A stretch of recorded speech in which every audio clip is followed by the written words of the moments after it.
राज्य में लगातार चोरी के आपराधिक मामलों में बढ़ोतरी होती हुई नजर आ रही है। चोरी की घटनाओं को उजागर करने वाला मामला सामने आ रहा है वो पनवेल के करंजड़े इलाके से। पनवेल के करंजड़े इलाके में उस वक्त हड़कंप मच गया जब एक रिक्शा चालक ने रिक्शा बंद होने का बहाना बनाकर रिक्शा रोकी व रिक्शा में बैठी महिला यात्री को अकेले में धर दबोचा और उस पर चाकू से वार कर उसके सारे सोने के जेवरात लूट लिए।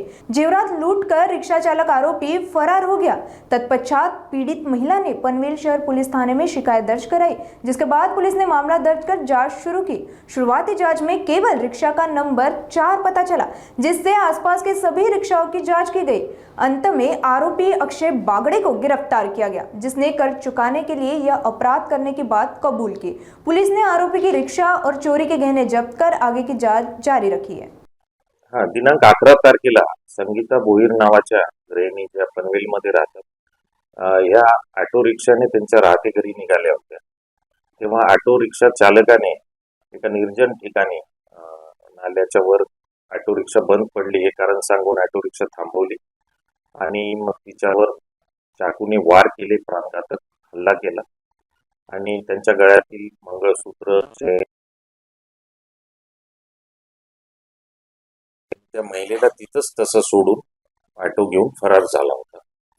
या अनुषंगाने पनवेल शहर पोलीस स्टेशन येथे गुन्हा दाखल करण्यात आला। जबरी चोरीचा गुन्ह्याचं गांभीर्य ओळखून एसीपी पनवेल ढोले यांच्या सुपरविजन खाली आपण 4 पथकं तयार केली होती। सीपी सरांच्या आदेशाने क्राईम ब्रँचने सुद्धा पॅरलल इन्व्हेस्टिगेशन सुरू केलेलं होतं। यामध्ये चॅलेंज असा होता की ऑटो रिक्षाचा क्रमांक आपल्याला माहित नव्हता। तांत्रिक तपास केला, फुटेज तपासले तरी क्लू लागत नव्हता। मग त्या घटनेच्या वेळी कोणी ही घटना पाहिली का, उपस्थित होतं का, या अनुषंगाने आमच्या पथकाने तपास सुरू केला। मग प्रत्यक्षदर्शी साक्षीदार निष्पन्न केले होते। मग त्यापैकी एका साक्षीदाराने ऑटो रिक्षाचे शेवटचे 4 आकडे नंबर मधले पाहिले होते। त्यांना सिरीज किंवा कोड माहित नव्हता। त्या अनुषंगाने पोलिसांनी हे 4 अंक असलेले सर्व ऑटो रिक्षाची तपास केला। त्या दरम्यान MH04LX 4619 या ऑटो रिक्षा चालकाला इंट्रोगेशन केलं असता त्यांनी हा गुन्हा केल्याचं कबूल केलं। त्याच्याकडून आपण आतापर्यंत जे मणिमंगळसूत्र त्यांनी जबरी चोरी केलं होतं ते आणि ही गुन्ह्यातली ऑटो रिक्षा जप्त केलेली आहे। याचा तपास सिनियर पीआय ठाकरे करत आहे। आज PCR साठी त्याला न्यायालयात हजर करण्यात येणार आहे आणि त्यांनी गुन्ह्यात वापरलेला हत्यार आपण जप्त करणं बाकी आहे, ते करणार आहोत।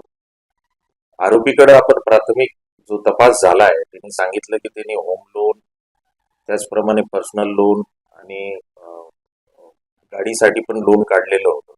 त्याचे हप्ते फेडण्यासाठी पैसे नव्हते आणि त्याच उद्देशाने त्यांनी हा प्रकार केल्याचं तो सांगतो। अधिक तपास पोलीस कस्टडी रिमांड मंजूर झाल्यावर त्याच्याकडे करण्यात येईल। आरोपी लपून बसलेला नव्हता, परंतु आरोपी निष्पन्न नव्हता, ऑटो रिक्षा निष्पन्न नव्हती, त्यामुळे हे जास्त आव्हानात्मक होतं आणि मग इंट्रोगेशन केल्यावर त्यांनी हे कबूल केलं। बरोबर आहे। परंतु आता पनवेल महानगरपालिकेतर्फे एक प्रोजेक्ट करण्यात येणार आहे CCTVचा, त्याचं टेंडर झालेलं आहे आणि आम्हाला आशा आहे की हे लवकरच ते काम पूर्ण होईल आणि त्याचा निश्चितच मग पुढील डिटेक्शनसाठी म्हणा, प्रिव्हेन्शनसाठी आपल्याला फायदा होईल। आता आतापर्यंत त्यानं जे त्याने सांगितलं की जे काही मला हिट ऑफ द मुवमेंट मध्ये केलं ते की मी केलं आणि हा पहिलाच प्रकार आहे जो त्याने केलेला आहे। आता या गोष्टी आम्ही व्हेरीफाय करत आहोत। गुन्हे अभिलेख तपासणे, अजून काही त्यांनी असे प्रकार केलेत का याबाबतचा तपास आपण करत आहोत। आता सध्या तरी स्थिर आहे असं कळतंय।